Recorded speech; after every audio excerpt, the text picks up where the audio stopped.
Hari.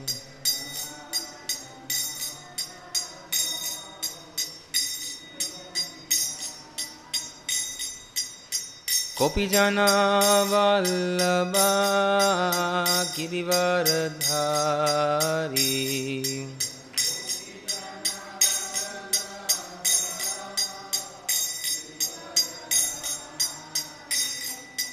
Kopijana Vallabha Girivaradhari.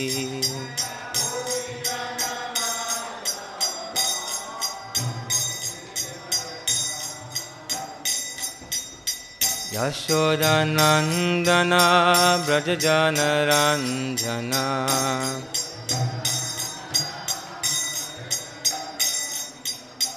Yashodanandana Brajajana Ranjana.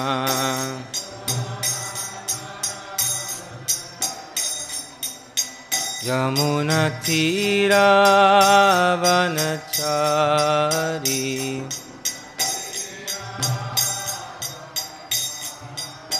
Yamuna Tira Vanachari.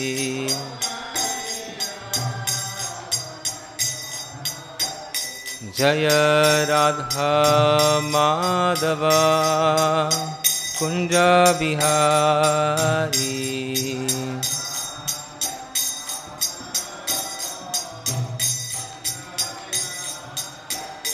Jaya Radha Madhava Kunja Bihari.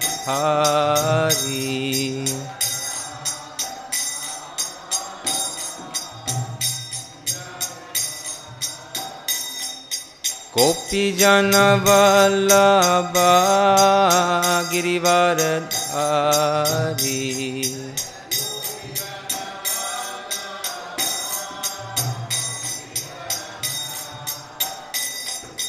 Kopijana Vallabha Girivaradhari.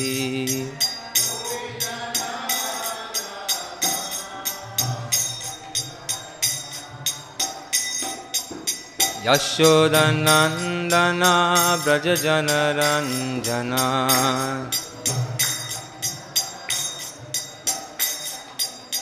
Yashodanandana Brajajana Ranjana.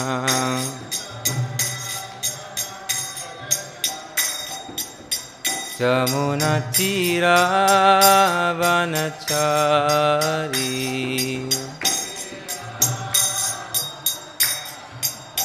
Jamuna Tira Vanachari.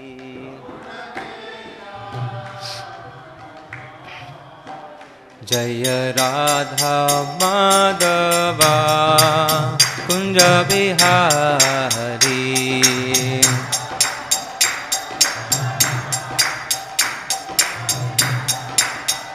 Jaya Radha Madhava Kunja Bihari.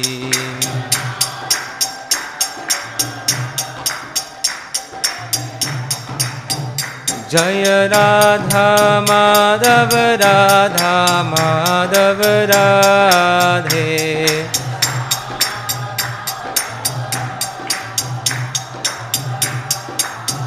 Jaya Panchatattva Panchatattva Panchatattva Jaya Panchatattva.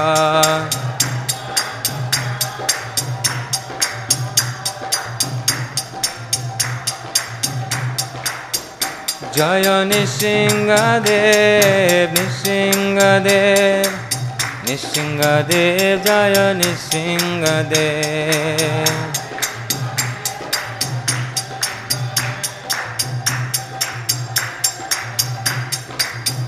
Jaya Jaya Prabhupada Prabhupada Prabhupada Jaya Jaya Prabhupada.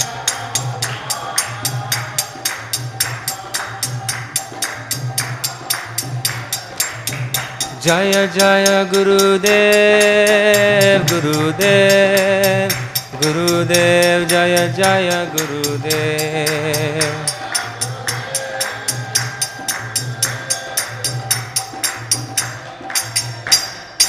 Nitai Gaura Haribo, Haribo, Haribo, Nitai Gaura Haribo.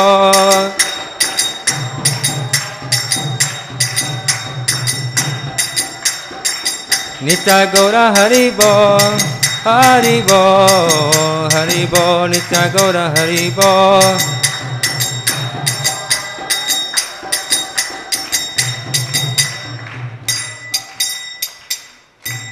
Jayam Vishnu Par Parahamsa Parivrajacharya Ashtatara Shishmat Bhaktivedanta Swami Srila Prabhupada ki. ISKCON founder Acharya BBD founder Srila Prabhupada ki. Jayam Vishnu Par Parahamsa Parivrajacharya Ashtatara Shishmat Bhakti Siddhanta Saraswati Goswami Maharaj Srila Prabhupada ki. Ananta Koti Vaishnava Vranda ki. Nama Acharya Srila Haridas Thakur ki. Prem se kaho Shri Krishna Chaitanya Prabhu Nityananda Shri Advaita Gadadha Shiva Shri Gaura Bhakta Vranda ki. Shri Shri Radha Krishna Gop Gopinath Shyam Radha Kun Giriraj Govardhan ki. Brajabhumi Shri Vrindavan Dham ki. Shri Navadip Mayapur Dham ki. Jagannath Puri ki. Gangamai Jamunamai ki. Tulsi Devi Bhakti Devi ki. Samaveta Bhakta Vrinda ki. Jainitai Gaur Premanande Hari Hari Bol. All glories to the assembled devotees Hare Krishna. All glories to the assembled devotees Hare Krishna. All glories to the assembled devotees Hare Krishna. All glories to the lotus feet of Shri Guru and Shri Gauranga. All glories to the Prabhupada.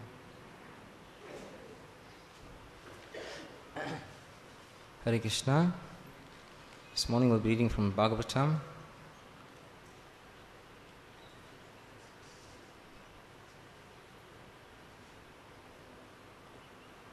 Starting with Canto 9, Chapter 3, verse 22. And we'll be concluding the chapter today. There's quite a few verses we'll be going over.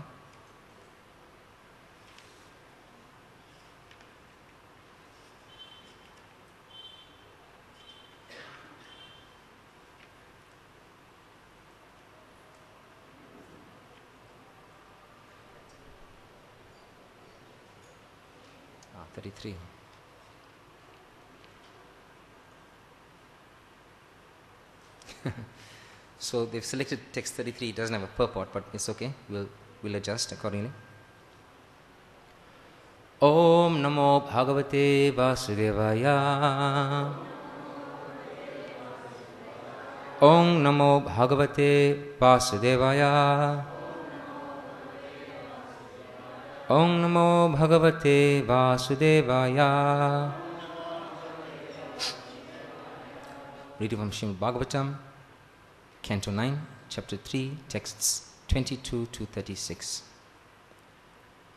So, I'll read the verses and purpose that are here, and then we'll get to this verse where you can do it responsively. Evam bruvanam pitarang smayamana suchismita uvachatata jamata tavaishya brigunandana. Translation. Sukanya, however, being very proud of her chastity, smiled upon hearing the rebukes of her father. She smilingly told him, "My dear father, this young man by my side is your actual son-in-law, the great sage Chayavana, who was born in the family of Brigu." It's a purport by Srila Prabhupada. Although the father chastised the daughter, assuming that she had accepted another husband, the daughter knew that she was completely honest and chaste, and therefore she was smiling. When she explained that her husband Chayavana Muni had now been transformed into a young man, she was very proud of her chastity, and thus she smiled as she talked with her father. Text 23. Shashamsha pitre tat sarvam vayarupa bilambhanam vishmita parama pritas tanayam parisad spaje. Thus Sukanya explained how her husband had received the beautiful body of a young man. When the king heard this, he was very surprised, and in great pleasure he embraced his beloved daughter. Text 24. Somena yajayan viram graham somasya chagrahit asoma par apya vishnu apyasvinasnos Chayavana Svenet Tejasa. Chayavana Muni, by his own prowess, enabled King Sayati to perform the Some Yagya. The Muni offered a pot full pot of Soma Rasa to the Ashwini Kumars, although they were unfit to drink it. Text 25. Antum tam adade vajram sadyo manyur amashitaha savajram stambhayam asa bhujam indrasya bhargavaha. King Indra, being perturbed and angry, wanted to kill Chayavana Muni, and therefore he impetuously took up his thunderbolt. But Chayavana Muni, by his powers, paralyzed Indra's arm that held the thunderbolt. Text 26. Anvajanam stata sarve graham somasya chasvishno vino bishavjav iti yat purvam somahutya bahishkrito. Although the Ashwini Kumars were only physicians and were therefore excluded from drinking somaras in sacrifices, the demigods agreed to allow them henceforth forward to drink it. Text 27. Uttanabahir anato bhurishena iti trayah sharyater abhavan putro anartad revato bhavat. King Saryati begot 3 sons named Uttanabhari, Anarta and Bhurishena. From Anarta came a son named Revata. Text 28. Swanta samudre nagarim vinirmaya kushastalim astitho bhunkta vishayan anarthadin arindama tasya putra shatam yagye kakudmi jashtam uttamam. O Maharaj Parikshit, subduer of enemies, this Revata constructed a kingdom known as Kushasthali in the depths of the ocean. There he lived and ruled such tracts of land as Anartha, etc. He had 100 very nice sons, of whom the eldest was Kakudmi. Text 29. Kakudmi revatim kanyam swam adaya vibhumgataha putriya varam parisprashtum brahmalokam apavritam. Translation. Taking his own daughter Revati, Kakudmi went to Lord Brahma in Brahmaloka, which is transcendental to the 3 modes of material nature, and inquired about a husband for her. There's a small purport by Srila Prabhupada. It appears that Brahmaloka, the abode of Lord Brahma, is also transcendental, above the 3 modes of material nature. In parentheses, apavritam. Text 30. Avartamane gandharve stito labdha shanam tadanta adyam anamya swabhiprayam nyavedayat. When Kakudmi arrived there, Lord Brahma was engaged in hearing musical performances by the Gandharvas and had not a moment to talk with him. Therefore Kakudmi waited, and at the end of the musical performances, he offered his obeisances to Lord Brahma and thus submitted his long-standing desire. Text 31. Tat shrudva bhagavan brahma prahasya tam uvachaha ahorajan niruddhaste kalena riddhiye kritaha.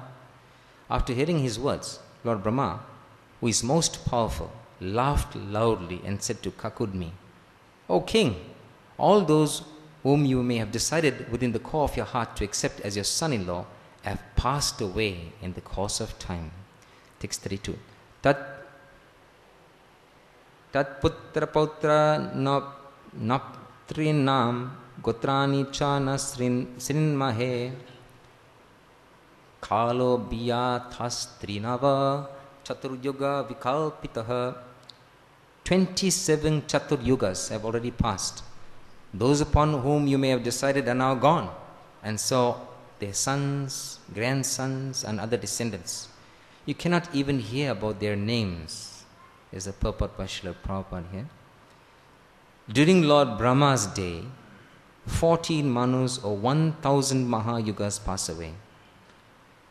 Brahma informed King Kakudmi that 27 Mahayugas, each consisting of the 4 periods of Satya, Treta, Dwapara, and Kali, had already passed. All the kings and other great personalities born in those yugas had now departed from memory into obscurity. This is the way of time as it moves through past, present, and future. Text 33. which is on the board. We'll go line for line. Tad gaccha deva devangso. Tad gaccha deva devangso. Baladeva Mahabala. Baladeva Mahabala. Kanyaratnam idang rajan. Kanyaratnam idang rajan. Nararatnaya dehi boho. Nararatnaya dehi boho. Tad gaccha deva devangso. Baladevo Mahabala. Kanya ratnam idang rajan. Nararatnaya dehi boho.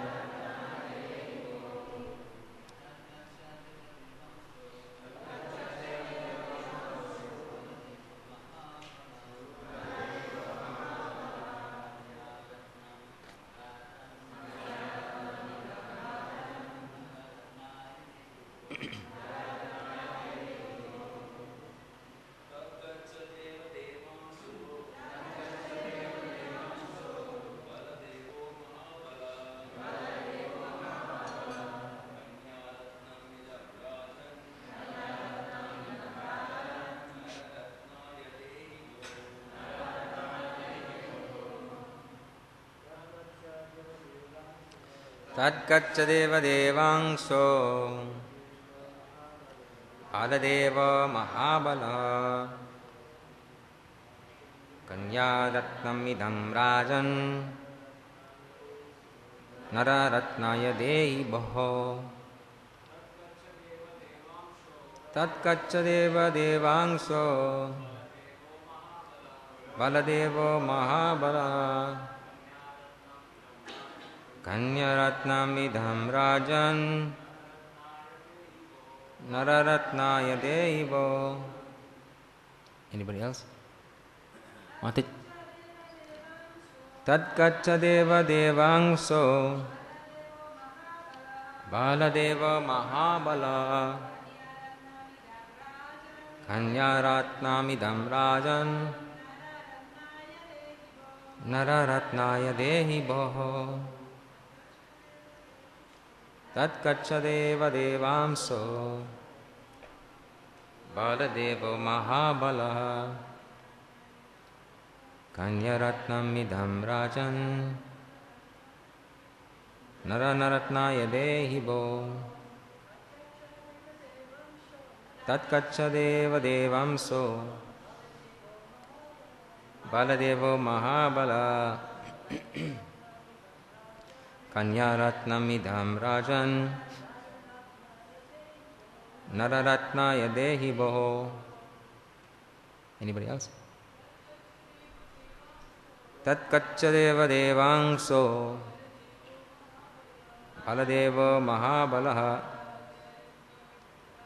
Kanyaratnam idam rajan. Nararatnaya dehi boho. Word for word. Tat. Therefore, gaccha, you go. Deva Deva Angsha, whose plenary portion is Lord Vishnu. Baladeva, known as Baladev. Mahabala, the supreme powerful. Kanya Ratnam, your beautiful daughter. Idam, this. Rajan, O king. Nara Ratnaya, unto the supreme personality of Godhead, who is always youthful. Dehi, just give to him. In parentheses, in charity. Boho, O king. So, translation. O king, leave here and offer your daughter to Lord Baladev, who is still present. He is most powerful. Indeed, he is the supreme personality of Godhead, whose plenary portion is Lord Vishnu. Your daughter is fit to be given to him in charity. Please repeat. O king, leave here and offer your daughter to Lord Baladev, who is still present. He is most powerful. Indeed, he is the Supreme Personality of Godhead, whose plenary portion is Lord Vishnu. Your daughter is fit to be given to him in charity. So there's 3 more verses in this chapter. I'll continue to read. Then begin a presentation. Text 34. Bhuvo bharatvataraya bhagavan bhuta bhavanaha avatirno nijham shena punya shavana kirtana. Lord Baladev is the Supreme Personality of Godhead. One who hears and chants about him is purified. Because he is always the well-wisher of all living entities, he has descended with all his paraphernalia to purify the entire world and lessen its burden. Text 35. Ityadishto bivandyajam nripa swapuram agataha tyaktam punya jana tasad bhratribhir dikshvavastitahe. Translation. Having received this order from Lord Brahma, Kukudmi offered obeisances unto him and returned to his own residence. He then saw that his residence was vacant, having been abandoned by his brothers and other relatives, who were living in all directions because of fear of such higher living beings as the Yakshas. 36. Sutam datvanadvadyangim balaya shaline badadyakyam gato raja taptung narayanashramam. Therefore, the king gave his most beautiful daughter in charity to the supremely powerful Baladev, and then retired from worldly life and went to Badarik Ashram to please Narayan. Thus in the Bhaktivedanta purpose of the 9th canto, 3rd chapter of the Srimad Bhagavatam, entitled The Marriage of Shukanya and Chayavana Muni.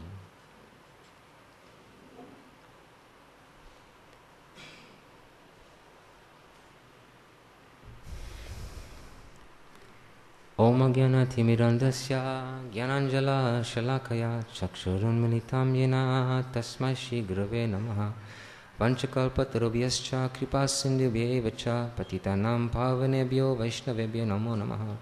Jai Shri Krishna Chaitanya Prabhu Nityananda Shri Advaita Gadadhar Shivasadi Gaura Bhaktaranda.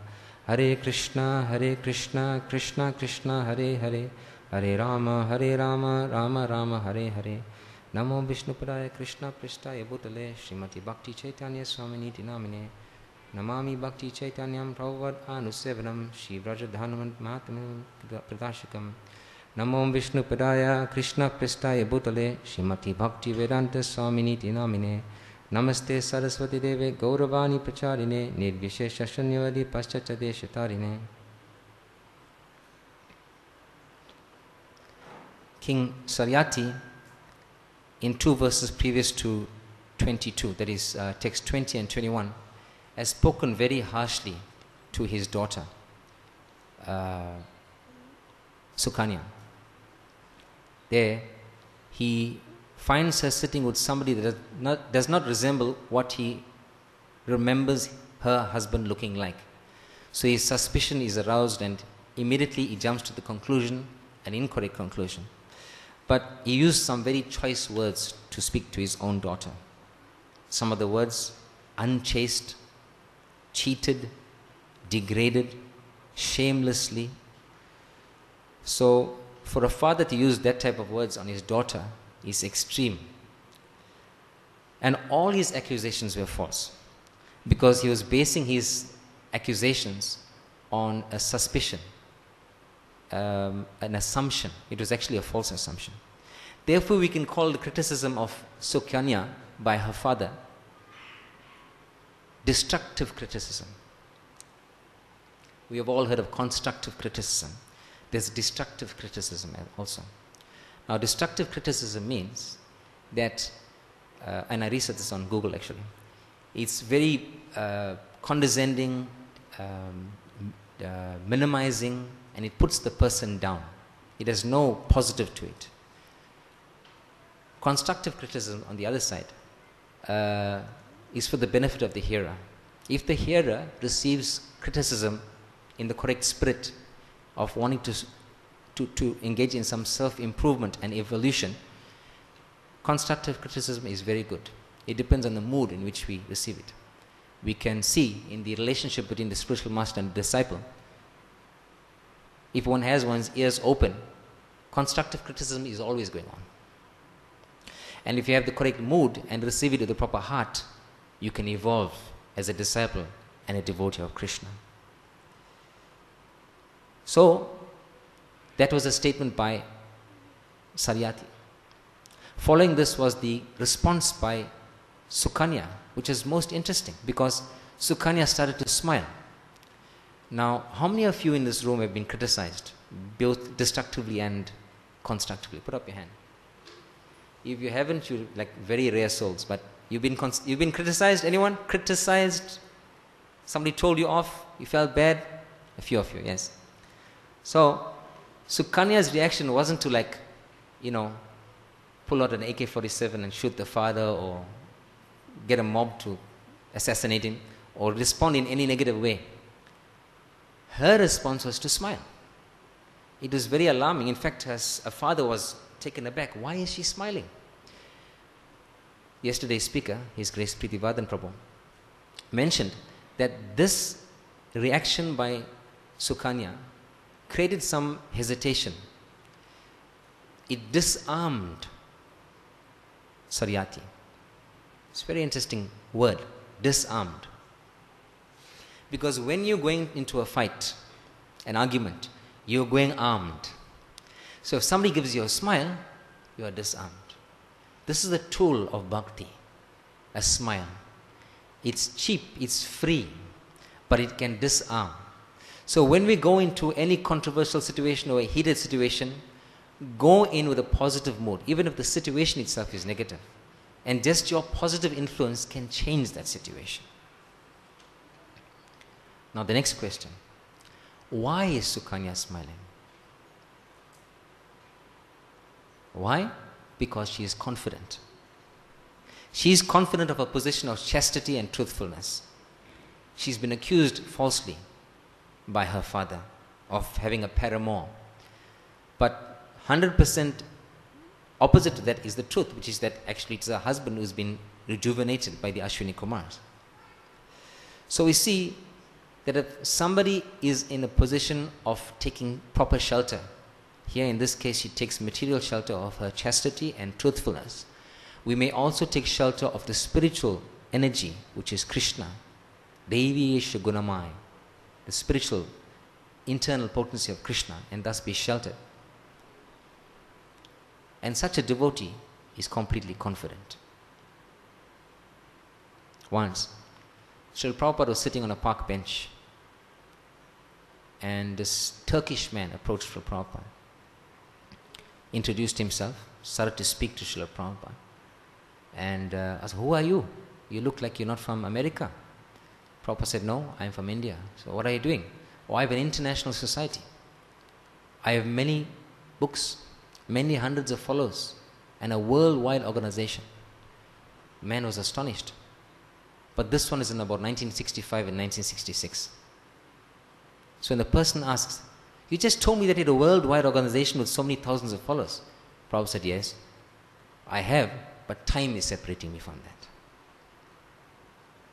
Prabhupada didn't anticipate a dozen followers. He anticipated crores of followers. Why? He had full faith and confidence in the words of his spiritual master. And with the instruction came the empowerment to carry it out. We look at how we can develop this fearlessness. We look to Bhagavad Gita, chapter 1, text 19. In the purport of chapter 1, text 19, Prabhupada says, "One who has taken shelter of the Supreme Lord has nothing to fear, even in the midst of the greatest calamity." So how many of you have faced some calamity, some challenge, some, it's like do or die, life or death? Anybody here? So, I have life and death, calamity, my health situation first of all, many things. But at that time, because we have more confidence and experience of taking shelter in material people and situations, we tend to go to that. But the real shelter, the ultimate shelter, is Krishna. All other things are described in the Nectar of Instruction by Prabhupada as durashraya. Ashraya means shelter, durashraya means false shelter. There's a verse in Bhagavatam, all of these people, your friends, relatives, spouse, wife, husband, children, your facilities, these are called fallible soldiers. Now Krishna is Achyuta. Fallible is the opposite of, can be destroyed or will succumb. So all of these people that we did take shelter of can succumb to influence of material nature, and they are not perfect. But when you take shelter of the perfect, your shelter that is provided is also perfect. So a classic example of somebody who takes complete shelter of the absolute perfect supreme absolute truth is Maharaj Ambarish. In fact, the next chapter that you will study here in Bhagavatam class is about Maharaj Ambarish. Now here's Durvasa Muni, unlawfully, unconstitutionally, incorrectly blaming Maharaj Ambarish for something he had not done. He'd taken water. In fact, it was out of an Achaman cup. How much can you drink out of an Achaman cup? It's not like he gulped it. He took an Achaman spoon. That was his breaking of his fast. But Durvasa's Muni reaction was like explosive, over the top. And he cursed him. And he evoked a demon to kill Ambarish Maharaj. Of course, Ambarish Maharaj immediately, being a 100% pure devotee of the Lord, took shelter of Krishna. And immediately, the Lord released his Sudarshan Chakra, which saved Ambarish Maharaj in this pastime. We look at the verse that we recite every morning by the Gurukul boys. It's text 8. Asti shava padaratam pinashtumam adarshanan ma tam karotva yata tata va vidadatu lampato mat prananatastuna evana paraha. That the devotee of Krishna is taking shelter under all circumstances of the Supreme Personality of Godhead. His Holiness Radhanath Maharaj gives a talk, and he calls some devotees fair weather devotees, fair weather Vaishnavas. That means when the going is good and things are going according to your plan, all is hunky-dory, yes, I'm happy in Krishna consciousness. One small challenge, then out it comes. The innate nature to react and to be upset and to respond and react in a very heavy way. His Grace Prithivadan Prabhu touched on this yesterday also, that we are accustomed, we are determined, we have desires to have it my way. And when things don't go my way, then we get angry. But you should realize that Krishna describes anger as one of the 3 gateways to hell. We should not entertain anger, actually. We should nip it in the bud. This is explained by Krishna in chapter 3, text 38, where Arjuna is asking, from where is this great force of lust coming from? What is this great force which is impelling me almost by force? Krishna explains there in those verses 34, 35, 36, 37, around there, that it's lust only, which arises from contact with the material mode of passion. And in that purport, Prabhupada says that if you don't turn that lusty feelings around, not only will it transform into anger, it can transform into wrath. Wrath is like blind anger. Like sometimes you see somebody committing a heinous murder, stabbing somebody maybe 20 times or shooting somebody 50 times. They're blinded by wrath, by anger. They become crazy. So, part of this verse's description is about Revati's marriage. Revati, her father wanted to get her married to a suitable groom. So he took her to the planet of Lord Brahma, Brahmaloka. But Lord Brahma was busy listening to a musical recital, and he said, you wait for a while, and then he just was absorbed in the musical recital. At the end of the recital, he gave audience to Revati and her father. And then he began to laugh when he heard what was the request. Oh, you came to marry your daughter?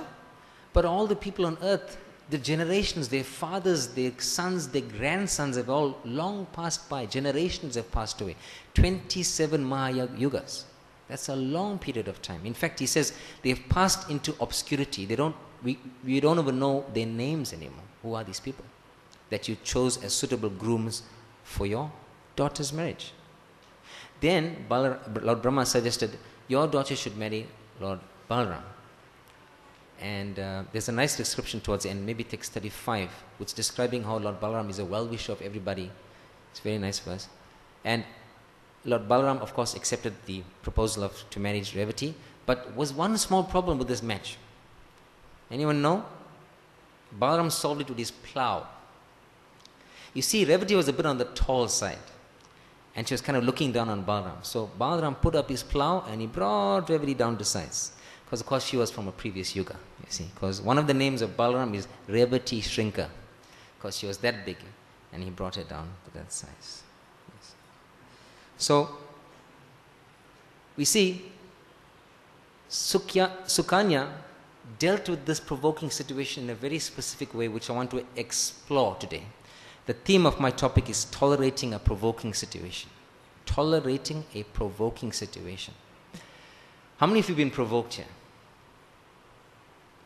There's some very peaceful people in Mayapur, you know that. They don't get provoked, they don't get harassed. Wow, I wish I could be like you. Anyway, I've been provoked like anything. So here's a quote from Prabhupada that will give you some hope. I quote from Krishna book. One's greatness has to be estimated by one's ability to tolerate provoking situations. I'll repeat that. One's greatness has to be estimated by one's ability to tolerate provoking situations. That is deep. Krishna book, chapter 89, the super excellent power of Krishna. This is coming in the pastime of Bhrigu. So Bhrigu Muni, he wanted to test who is the most, who has the greatest mode of goodness, pure mode of goodness amongst the three, Brahma, Vishnu and Lord.Siva. So in different ways he approached them. First Lord Brahma, he went to Brahma Loka, approached Lord Brahma, and he didn't bow down to Lord Brahma. Now who's Bhrigu to Brahma? He's Brahma's son. Now dads, I'm sure you expect a little respect from your sons, right? Something, Torah say. But Lord Brahma was expecting some sort of reciprocation from my son. He's coming to see me. But Bhrigu is just standing like this. He said, what is this guy? He had no respect for me. So in his mind, Brahma got really angry because he's like the Prajapati, you know. And he's like the grandsire of the entire creation. He's the grandsire, the original creator, secondary creator, sorry. He was very upset and he became angry. But because he was composed of intelligence, his body was composed of his intelligence, he was able to control that anger and subdue it and put on a happy face. But Bhrigu perceived he has become angry. He is not the one. He has failed the test. So he moved on to Kailash. At Kailash, Lord.Siva was sitting in meditation, and as soon as he saw Lord Bhrigu, who was his brother actually, he got up and ran towards Bhrigu. Oh, my brother is here. Let me embrace you. And Bhrigu says, oh no, don't touch me. You're disgusting. You covered your body with ashes of dead, burnt corpses. You have a serpent around your neck and a garland of skulls. Yo, I don't want to hug you. Get away. So, two types of offenses are there. The first one was mental to Lord Brahma. The second one is verbal to Lord.Siva. So he said, failed this test. So he went to Vaikuntha. He saw there is Lord Vishnu lying on the lap, his head on the lap of Lakshmi, who was his feet on the lap of Lakshmi Devi, who was massaging his feet. And he just walked up to Lord Vishnu and kicked him in the chest. So Lord Vishnu, well, first of all, Lakshmi was horrified, but Vishnu's reaction was quite interesting and exemplary also. Vishnu immediately got up. He bowed down to Bhrigu and says, my dear Brahman, please forgive me for not proper receiving you. You're the highest order of Brahman, and it's my responsibility to receive you and accept you and honor you as a Brahman. But I have failed in my duty. Please forgive me. My dear Brahman, your foot, which is like a soft lotus, has touched my stone-like chest, which is hard as a thunderbolt. Perhaps you are hurt. Let me massage your foot. In this way, he continued to give respect to Bhrigu Muni. If your foot touches my chest, having touched my chest has now become sanctified. Because the dust of your foot is sanctifying, therefore my chest has become sanctified, and therefore it becomes a suitable abode for Lakshmi. Lakshmi is known as Chanchal, but because you have touched your foot to my chest, I am sure she will stay there. Lakshmi, on the other hand, was fuming. At this point, Lakshmi desired a very strong curse for all Brahmanas in the future, that Brahmanas, because of their offense against Lord Vishnu, will remain poverty-stricken. Bhrigu Muni stood silent. His voice choked up. He couldn't say a word. Silent streams of tears flowed down his cheeks. Then he realized who was the winner of this test. So Srila Prabhupada goes on to give a nice example in Krishna book. He says, a small lamp may waver and flicker in a slight breeze. But the sun, which is supreme source of light, stays unshaken even in the midst of a strong, turbulent hurricane. This is the length of Krishna's tolerance.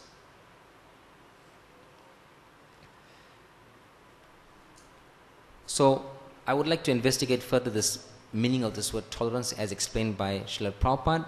Then I will speak some examples from Bhagavatam. Then I'll give some examples from Srila Prabhupada's personal life. So Srila Prabhupada defines tolerance in the Bhagavad Gita, chapter 13, verses 8 to 12. This is what Srila Prabhupada defines tolerance as. One should be practiced to bear insult and dishonor from others. I'm going to repeat that. One should be practiced to bear insult and dishonor from others. Then in that same purport, there's the definition of humility. Prabhupada says, one should not be anxious to have the satisfaction of being honored by others. I'll repeat, one should not be anxious to have the satisfaction of being honored by others. Let's explore these two definitions a little bit. First of all, did you notice a connect between the two? Who noticed something connecting these two definitions? I'll give you a clue. It starts with the letter H. H-O. H-O-N. Honor. Thank you, Prabhu Krishnendra. So, tolerance means you can accept dishonor. Humility means you don't want honor for yourself. Now this ties into the very juicy verse from Shikshastikam. Who knows it? Trinadapi sunichena tarorapi saishnunan amani namanadena kitaniya sada harihi. Yes, amani namadena. Very difficult thing. It's described in Bhagavad Gita. For one who is used to honor, dishonor is worse than death. Arjuna is being described here. That he, in the battlefield, came like a Mahavir, very powerful Kshatriya. All the history of defeating so many people. A Maharati. But when faced with his relatives, he completely crumbled. He became what Krishna referred to as Kripana, miserly, because he was thinking in terms of the body. So Mahaprabhu is mentioning this verse, third verse of the Shikshastakam, because humility, tolerance, and giving and accepting honor, giving honor and not expecting return of honor is all tightly knit into one perfect presentation with Mahaprabhu. If you do these things, if you are humble, tolerant, you give respect and don't expect respect back, what does Mahaprabhu say you can do? Kirtanaya sada arhi. You can chant constantly. So the converse also works. Do these four things: humble, tolerant, Give respect, don't expect respect back. You can chant constantly. But the converse also works. That if you chant constantly, you can achieve those 4 qualities. You can achieve those 4 qualities. Somebody who realizes his position, his minute position, will naturally take to the chanting of the Hare Krishna mantra. Hare Krishna, Krishna Krishna, Hare Hare, Hare Rama, Rama Rama, Hare Rama. Why? He understands, whatever I might do, I'm still under the control of both the material energy and time and karma and ultimately so many things. I'm not the supreme controller. That takes humility. That empowers him and enables him and authorizes him to chant. And that has to be combined with tolerance. Because in the Krishna consciousness movement, to be able to be a devotee and chant Hare Krishna takes a lot of tolerance. What Prahlad did not face to continue to be a devotee from his own father, tortured in so many ways, a 5-year-old child, just because he would not bow down to you and not accept you as God. So, I mentioned Prahlad. There's other examples in Shastra. Can you give me some examples of devotees who tolerated? Yes, Krishna Devo. Haridas Thakur from Chaitanya Charitamrita. Yes. The Pandavas, Pancha Pandavas, who tolerated so much to the extent that it drew tears from the eyes of Bhishma on his deathbed. What you had to go through, and he cried. And one more, who is the next chapter? Ambarish Maharaj. Thank you. So now I'll conclude with some discussion on Srila Prabhupada. There's 3 circumstances in which I chose to discuss, in which Prabhupada is discussing about tolerance. The first happened on an aeroplane. Srila Prabhupada was flying with some of his disciples, one disciple, maybe 2 assistants or assistant, I'm not sure. And I discussed this with His Grace Jananivas Prabhu to mention who is this assistant. I think it's Brahmananda Prabhu. So anyone in the audience can correct me, please do. I'm here to learn. And Prabhupada and Brahmananda Prabhu were sitting in the aeroplane, and there was also a group of rugby players. Now you in India don't know what is rugby. I am from South Africa. I know what's rugby. So the rugby players, the South African team had won. It's very rare, so they were very happy and they were drinking a lot. And they became very, let me say, loud. When I say very loud, I mean very loud. And they drank a lot. So the assistant of Prabhupada was looking at these guys and said, this is not good. These guys are creating too much disturbance. Why should Prabhupada have to listen to this? So a few times he looked, gave them a bad look. Then the 3rd time he said, that's it. He got up from his seat. Prabhupada caught his hand. He said, if you cannot tolerate, what is the difference between you and them? So that's the first little pastime that I'll tell you about Prabhupada. The second one is about, and this person I cannot also distinguish who it was. Jananivas Prabhu also could not. So if you know this person, you can tell me who it is. A devotee, I don't know who, a disciple of Prabhupada is criticizing another devotee. This person, Prabhupada, is troubling me so much. Oh, this guy, Prabhupada, this guy. So Prabhupada says, try and tolerate him like I tolerate you. It's nice if you know who this was, but I'm sorry I don't. So the last little pastime of Prabhupada I'll tell you is about crazy Peter.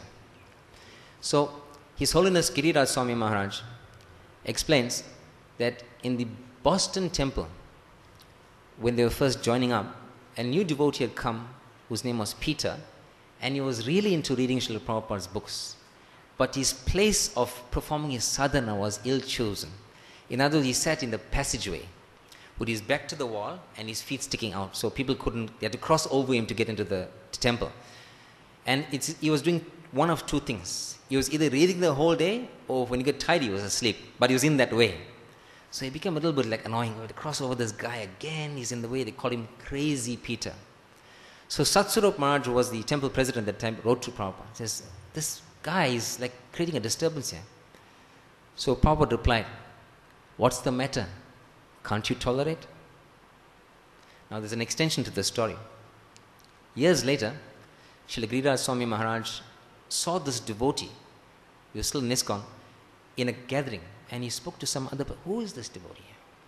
This devotee is actually, his name is Kushakrata. Kushakrata, though we have studied Sanskrit, is one of the foremost pioneers of Sanskrit scholarship in ISKCON. A pioneer, one of the greatest Sanskrit scholars ever.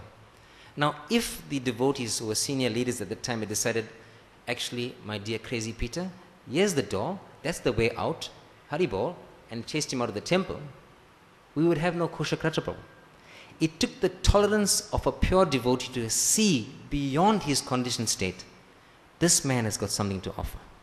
Like, you know, the time a person came with a toilet roll to Prabhupada, he's like all drunk and he placed a toilet roll. Prabhupada appreciated that. So it's not like, you know, we should become all judgmental and think the worst of devotees. You see the best. The worst is also there lying next to that best. But you ignore the worst. You see the best. You have to become like Krishna, who sucked the milk out of Putna, neglecting the poison. I want to quote my brother-in-law, my macha from Malaysia. He's about anger. So he told me that when you are angry and you do something to somebody, it's like spitting into the sky. Any of you tried spitting into the sky? Like, you tried that? Well, first of all, spitting is not good. It's not Vaishnava, but anyway, back in the day, you all spat, right? So imagine you spat straight up into the sky. What's going to happen to that spit? You know there's something called gravity? It's a little law. So that spit is going to fall on you. So the best thing to do is not to spit at all. Either bad words or actually saliva, don't spit at all. When that provocation comes, when that provoking situation comes to the tip of your tongue and you're almost going to chant a Mahamantra in your mind, or chant a Mahamantra aloud, it'll benefit you and that person. When you're just about to lose it, just stop yourself, check yourself. So I'm going to quote now from Chaitanya Charan Prabhu, not me, talking about the original from Pune. So Chaitanya Charan Prabhu said in a lecture I was listening to this morning that you should understand what is your nature by studying yourself and know what your triggers are. You know a trigger? How many of you have allergies here? Some people are allergic to milk, lactose, wara. You know, what's the thing in bread? Gluten. So many people are gluten intolerant. So poor guys can't eat bread. So people who know that I'm gluten intolerant, lactose intolerant, I have a thing with pollen, I get all hay fever, whatever, then they avoid that situation. They avoid. So Chaitanya Charan Prabhu said that if you know what your triggers are, avoid it. First step, avoid your triggers. And you know what your triggers are. Just introspect a little bit, you'll figure them out. Secondly, he said, the second point of your plan is to pause. Just count to 10, chant a Mahamantra, just pause. Because if you act instinctively, what you would have not said under your calm situation, it will just come out very fast when you're angry. And you cannot take those words. Once it's out your mouth, you can't take that words back. And words can do so much of damage. So what Prabhuji does, this Chaitanya Charan Prabhu, it's a very nice name by the way, he writes an email. If he wants to scold somebody in email, he writes the email out but he doesn't send it. It's in his drafts box. So he said he gives himself 24 hours to think about it. Then he comes back to the email and says, hey, that's very harsh. That's a good point. That's true also. Oh, that's a very harsh thing. And he deletes all those bad points and sends the email then. Can you understand what I'm saying? That pause is very important. So most of us use email. If you don't, write a letter. Write a letter and make sure you hide it very well though. Right? And then after 24 hours, read the letter again. And you'll see in the moment of anger, you can be thinking really destructive thoughts towards that person. But just pause. Give it some time. Think about it. Let some time pass and it will not seem as bad the next day. Right? So that's all I have for you today. Thank you very much. Are there any questions or comments? Yes, Krishnanda Prabhu. Microphone, Asablif.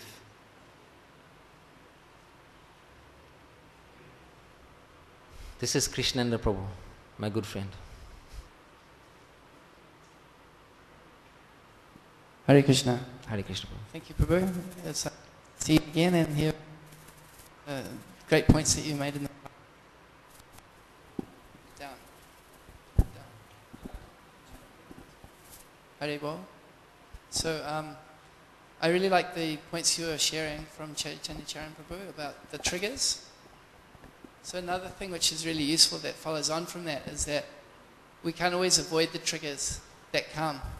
But one thing that we can do, instead of waiting till they come and then trying to control ourselves, we can actually rehearse in our mind the situation we know will come at some stage. And we can visualize ourselves responding the best way. So for example, you might come, from my experience, you might drive home from work and you're expecting like the worst things that will happen. You'll come home, the house is messy, no prasadam, kids are angry, fighting everyone, things like that. So this would be a trigger. But then in our mind we can imagine it's like no matter what happens, however bad it is, I'm imagining that I'm walking in and I'm keeping calm. So you're practicing like that. And of course, once you enter, it's never as bad as you could possibly imagine. And therefore, it gives you a good position to enter instead of just waiting till that moment. So I just thought I'd add that because it's very... Excellent. I would like to add one more reaction to that, if you don't mind, Krishnanda Prabhu. There's part of the lecture that I didn't discuss. I just remembered it when you said this point. So Chaitanya Charan Prabhu breaks that process of avoiding a provoking situation and overcoming it by 3 steps, not 2. The first is look for your triggers and avoid them. Second is don't react, immediately pause. The third one is you meditate and create a positive frame of mind and processes it. So he labels it 3 things. The first one was repress. Actually, avoiding your triggers is a kind of repressing. You're not dealing with your problem because the trigger is still there. Secondly, reacting can be talked about or can be called express. You repress, you do keep the trigger away, or you express, you react, right? And the third one, which is kind of aligned to what Krishnanda Prabhu is just saying, is about process. You process what just happened. Now, in the moment of anger, it's very difficult to process. You just want to just speak very quickly. But if you just contemplate and think and just calm yourself down, be in the mode of goodness and avoid reacting, you can process what's happening. Actually, my dinner's late. The kids have used my wall as an artboard once again. My car, which I left to my wife, has got some new designs created by a screwdriver, which I was not there when I left home. So you can go, grrr, or you can just explode, or you can just process and think, it's not so bad. I can paint that car. My wife can clean the wall. She can cook in about 30 minutes, a good feast. She's capable. So instead of reacting, we process the trigger and then calm ourselves down and enter the situation. If I'm not mistaken, Krishnanda Prabhu is part of the Relationships Rescue Remedy. You're part of that group. So this is very important for all relationships, that we don't immediately react. We should not be so spontaneous, but just introspect, think, process things, and then react. And do things more in the mode of goodness. And I was thinking about this point when I heard Prithivardhan Prabhu's class yesterday, is that how do we control that tendency to react fast? We have to establish ourselves in the mode of goodness and beyond. How do you do that? But the process of Krishna consciousness, which is underpinned and based on the chanting of Hare Krishna, Krishna Krishna, Hare Hare, Hare Rama, Rama Rama, Hare. Why? Because